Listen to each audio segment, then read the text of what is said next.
बिस्मिल्लाहिर्रहमानिर्रहीम।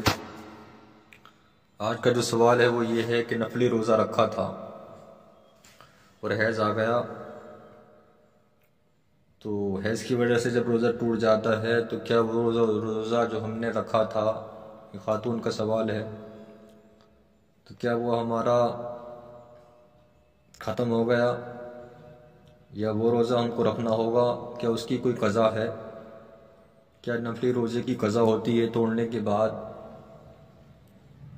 या इसी तरीके से रमज़ान के रोज़े की क़ज़ा रखी थी और हैज़ आ गया तो टूट गया, तो इसकी वजाहत तलब की गई है। तो ये खातून का सवाल है और बहुत सारी खातून के साथ में ऐसा मामला पेश आता होगा, तो तमाम के लिए ये सवाल, ये छोटी सी वीडियो बहुत अहम है, बिलखुसूस ख़वातीन के लिए। तो इसका जवाब ये है कि नफली रोज़ा रखा था, अगर वो टूट गया, चाहे हैज़ आने की वजह से हो या किसी वजह से तोड़ दिया गया हो, तो उस रोज़े की क़ज़ा रखना ज़रूरी होती है। वो रोज़ा बाद में रखना ज़रूरी होता है, वाजिब होता है। हुज़ूर सदरुल शरिया अलैहिर्रहमा बहार शरीयत में तहरीर फरमाते हैं कि नफली रोज़ा क़स्दन अगर नहीं तोड़ा था, बिला इख्तियार टूट गया, बिला इख्तियार मतलब कि हैज़ आ गया तो ये बिला इख्तियार माना जाएगा, और जानबूझकर तोड़ना वो अलग है।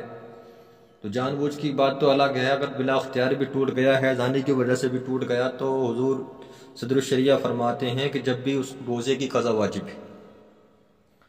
अब रही बात कि किसी ने रमज़ान के रोज़े की क़ज़ा रखी थी, तो अब क्या हुक्म है? तो रमज़ान के रोज़े की क़ज़ा रखी थी तो हैज़ आने की वजह से वो टूट गया है, चाहे रमज़ान मगरिब के वक्त ही टूटा हो, चाहे इफ्तार के 2 मिनट 3 मिनट पहले टूटा हो, हैज़ आया हो, तो उस रोज़े की क़ज़ा रखनी होगी।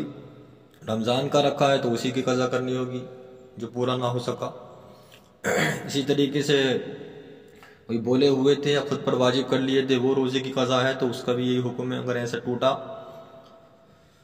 है तो निफास की वजह से टूटा हो या किसी वजह से तोड़ लिया हो, तो उस रोज़े की क़ज़ा रखनी होती है। बहरहाल किसी ने नफली रोज़ा रखा था और अगर हैज़ आ गया या जानबूझकर तोड़ दिया, तो अब उस रोज़े की क़ज़ा वाजिब है बाद में, क्योंकि उस दिन तो तोड़ दिया है, तो अब उसके दिन के अलावा जिस दिन चाहे उस रोज़े की क़ज़ा कर सकते हैं।